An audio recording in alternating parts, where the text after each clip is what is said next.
भारत हमेशा से मंदिरों का देश रहा है। भारत में जितने विशाल मंदिर हैं उतने ही विशाल हैं वहाँ के रहस्य। हर मंदिर की अपनी एक कहानी है। हर मंदिर के अपने अनेक रहस्य हैं। और आज अपनी वीडियो में जिस मंदिर के रहस्य और जिस मंदिर के बारे में मैं आपको बताने वाली हूँ वो है विश्व प्रसिद्ध सोमनाथ मंदिर। राधे कृष्णा आप सभी को। मैं आपकी गोपाल सखी आज की वीडियो में आपकी ही डिमांड पर सोमनाथ मंदिर की संपूर्ण जानकारी लेकर आई हूँ। दुनिया भर में मशहूर है भोले बाबा का धाम सोमनाथ मंदिर। सोमनाथ मंदिर बहुत ही प्राचीन और ऐतिहासिक शिव मंदिर का नाम है। ये भारतीय इतिहास और हिंदुओं के चुनिंदा और महत्वपूर्ण मंदिरों में से एक है। इसे आज भी भारत के 12 ज्योतिर्लिंगों में सर्वप्रथम ज्योतिर्लिंग के रूप में माना जाता है। गुजरात के सौराष्ट्र क्षेत्र के वेरावल बंदरगाह में स्थित इस मंदिर के बारे में कहा जाता है कि इसका निर्माण स्वयं चंद्रदेव ने किया था, जिसका उल्लेख ऋग्वेद में स्पष्ट लिखा हुआ है। अरब सागर के तट पर बने इस मंदिर का उल्लेख स्कंद पुराण, श्रीमद् भगवद गीता, शिव पुराण और बहुत से प्राचीन ग्रंथों में है। ये मंदिर हिंदू धर्म के उत्थान पतन के इतिहास का प्रतीक है। अत्यंत वैभवशाली होने के कारण इतिहास में कई बार ये मंदिर तोड़ा गया और फिर इसका पुनर्निर्माण किया गया। इतनी बार तोड़ने के बाद भी पूरे शान और वैभव से आज भी खड़ा है सोमनाथ मंदिर। गुजरात के वेरावल बंदरगाह में स्थित इस मंदिर की महिमा और कीर्ति दूर दूर तक फैली हुई थी। अरब यात्री अल बरूनी ने अपने यात्रा वृत्तांत में इसका विवरण लिखा था। कहते हैं कि सोमनाथ के मंदिर में शिवलिंग हवा में स्थित था। ये एक बहुत ही आश्चर्यजनक बात थी। जानकारों के अनुसार ये वास्तुकला का एक नायाब नमूना था। इसका शिवलिंग चुंबक की शक्ति से हवा में ही स्थित था। कहते हैं कि महमूद गजनबी इसे देखकर बौरा गया था। महमूद गजनबी ने सन 1025 में सोमनाथ मंदिर पर हमला किया, उसकी संपत्ति लूटी और उसे नष्ट कर दिया। उस हमले की भयावहता को लेकर बताते हैं कि करीब 5000 लोगों के साथ गजनबी ने सोमनाथ मंदिर पर आक्रमण किया था। यह भी कहा जाता है कि जिस वक्त गजनबी ने सोमनाथ मंदिर पर आक्रमण किया था उस वक्त मंदिर में 50,000 लोग पूजा कर रहे थे। 1027 तक गजनबी मंदिर के पीछे पड़ा रहा। यह भी बताया जाता है कि जब गजनबी शिवलिंग को नष्ट नहीं कर सका तो उसने शिवलिंग के आसपास भीषण आग लगवा दी। सोमनाथ मंदिर में नीलमणि के 56 खंभे लगे हुए थे। उन खंभों में ढेरों हीरे, मोती और बहुमूल्य रत्न जड़े हुए थे, पर लुटेरों ने उन्हें भी लूट लिया और मंदिर को भी तबाह कर दिया। मंदिर की रक्षा करते हुए उस वक्त हजारों निहत्थे मारे गए। इनमें वो लोग थे जो या तो यहाँ पूजा कर रहे थे या मंदिर के अंदर दर्शन लाभ ले रहे थे। यहाँ पर वो लोग भी थे जो आसपास के गांव में रहते थे और मंदिर की रक्षा के लिए दौड़कर आ गए थे। इसके बाद गुजरात के राजा भीम और मालवा के राजा भोज ने इसका पुनर्निर्माण कराया। सन 1297 में जब दिल्ली सल्तनत के सुल्तान अलाउद्दीन खिलजी के सेनापति नुसरत खान ने गुजरात पर हमला किया तो उसने सोमनाथ मंदिर को दोबारा तोड़ दिया और सारी धन संपदा लूटकर ले गया। सोमनाथ मंदिर के पुनर्निर्माण और विनाश का सिलसिला ऐसे ही जारी रहा। हमलों की एक श्रृंखला सी बनती चली गई। इस बीच कभी भी श्रद्धालुओं का भक्तिभाव मंदिर से कम नहीं हो सका। इस समय जो मंदिर खड़ा है उसे भारत के गृह मंत्री सरदार वल्लभ भाई पटेल ने बनवाया और 1 दिसंबर 1995 को भारत के राष्ट्रपति शंकर दयाल शर्मा ने इसे राष्ट्र को समर्पित किया। हैरानी वाली बात यह है कि इतने हमले होने के बाद भी शिवलिंग को जरा भी नुकसान नहीं पहुंचा और ये शिवलिंग जस का तस बना रहा। सोमनाथ मंदिर विश्व प्रसिद्ध धार्मिक और पर्यटन स्थल भी है। मंदिर प्रांगण में रात को 7:30 बजे से 8:30 बजे तक 1 घंटे का साउंड और लाइट शो चलता है, जिसमें सोमनाथ मंदिर के इतिहास का बड़ा ही सुंदर और सचित्र वर्णन किया जाता है। प्राचीन ग्रंथों के अनुसार सोम अर्थात चंद्र ने दक्ष प्रजापति राजा की 27 कन्याओं से विवाह किया था, लेकिन उनमें से रोहिणी नामक अपनी पत्नी को अधिक प्यार व सम्मान दिया करते थे। इस अन्याय को होता हुआ देखकर क्रोध में आकर राजा दक्ष ने चंद्रदेव को श्राप दे दिया।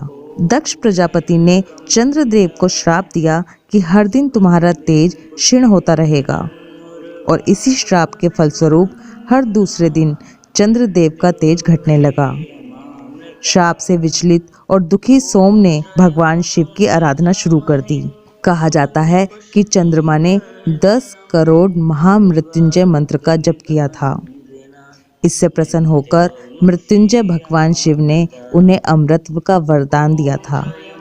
उन्होंने कहा, चंद्रदेव तुम शोक ना करो, मेरे वर से तुम्हारा शाप मोचन तो होगा ही साथ प्रजापति दक्ष के वचनों की रक्षा भी हो जाएगी।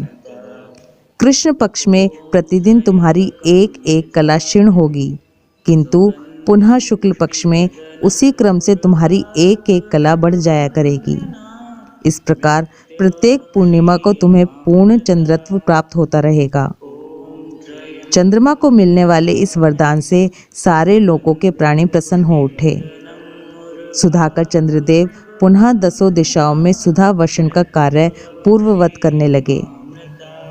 शाप मुक्त होकर चंद्रदेव ने अन्य देवताओं के साथ मिलकर मृत्युंजय भगवान से प्रार्थना की कि आप माता पार्वती जी के साथ सदा के लिए प्राणों के उद्धारार्थ यहाँ निवास करें।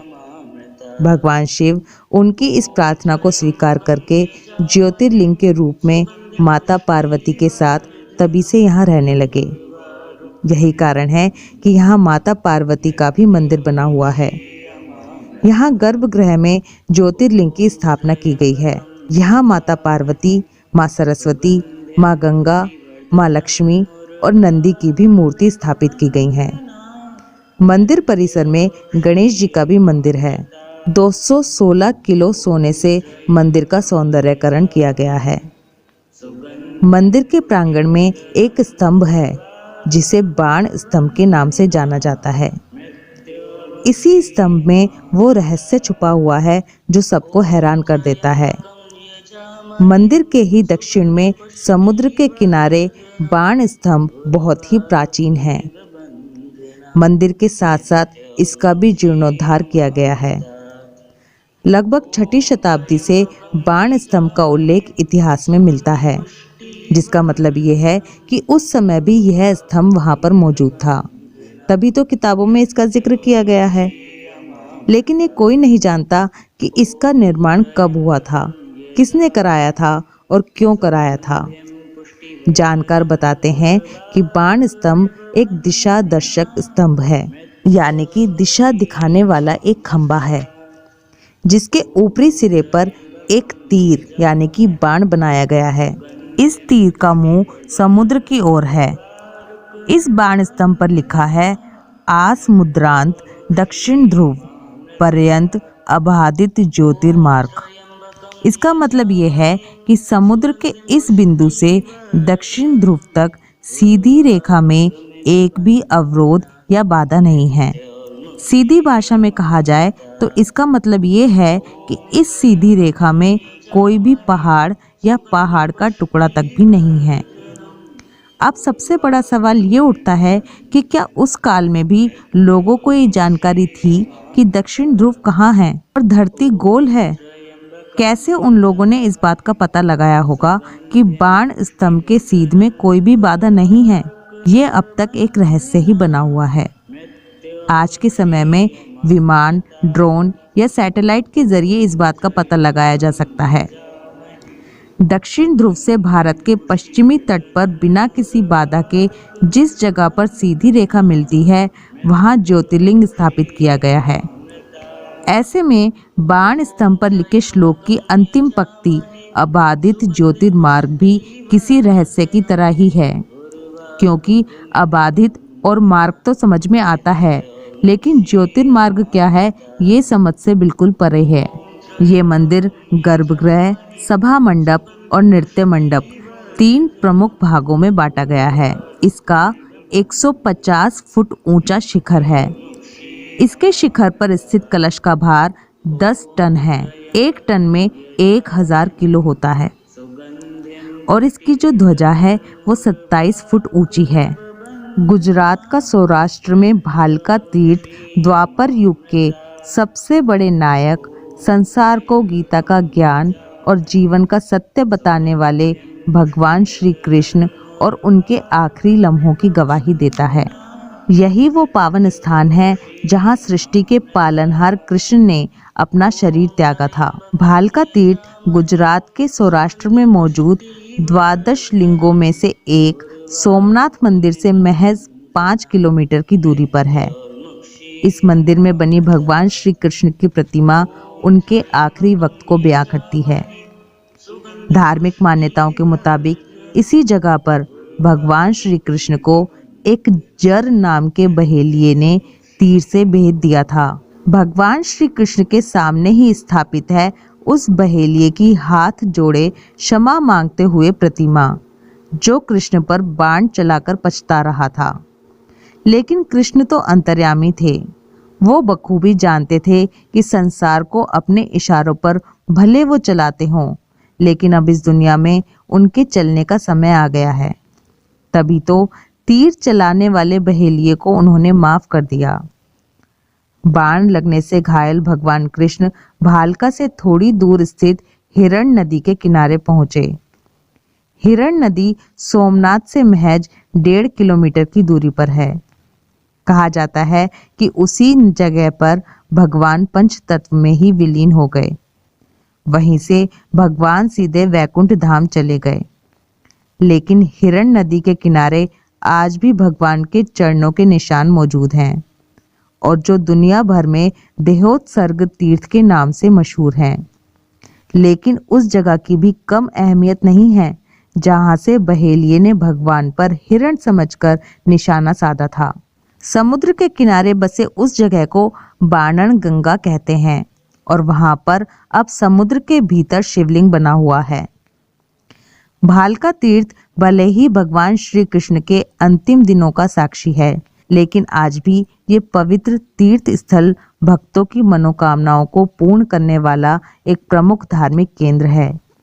आज भी हजारों की संख्या में कृष्ण भक्त हर रोज यहाँ आते हैं, और ये मान्यता है कि सच्चे मन से मांगी गई कोई भी मुराद यहाँ कभी अनसुनी नहीं रहती। यहाँ अब इस वीडियो के आखिर में मैं आपको थोड़ी सी जानकारी ये भी देती चलूँ कि सोमनाथ मंदिर कैसे पहुँचा जा सकता है। अगर आप वायु मार्ग यानी कि फ्लाइट से जाना चाहते हैं तो सोमनाथ मंदिर के सबसे पास जो हवाई अड्डा है वो है दीव एयरपोर्ट, जो सोमनाथ मंदिर से लगभग 63 किलोमीटर दूर है। दीव एयरपोर्ट से सोमनाथ नियमित बसें, लग्जरी बसें, कंप्यूटर बसें चलती रहती हैं। दूसरी तरफ पोरबंदर एयरपोर्ट सोमनाथ मंदिर से 120 किलोमीटर दूर है, और राजकोट एयरपोर्ट सोमनाथ मंदिर से 160 किलोमीटर दूर है। वहीं दूसरी ओर अगर आप ट्रेन से जाना चाहते हैं तो सोमनाथ मंदिर के सबसे नियर जो रेलवे स्टेशन है वो है वेरावल रेलवे स्टेशन, जो मंदिर से मात्र 7 किलोमीटर की दूरी पर है। मैंने अपनी पूरी कोशिश की है कि सोमनाथ मंदिर से जुड़ी हर एक बात आपको इस वीडियो में बता सकूं। आई होप इस वीडियो को सुनकर आपको भी उतना ही आनंद आएगा जितना आनंद मुझे इस वीडियो को बनाने में आया है। मुझे पूरी उम्मीद है कि ये वीडियो आपको पसंद आएगी। वीडियो पसंद आए तो वीडियो को लाइक और शेयर करते रहिए, और अगर आप चैनल पर नए हैं तो चैनल को सब्सक्राइब करके बेल आइकन पर क्लिक ज़रूर करें, ताकि ऐसी ही वीडियोस आपको आगे भी मिलती रहें। राधे कृष्णा।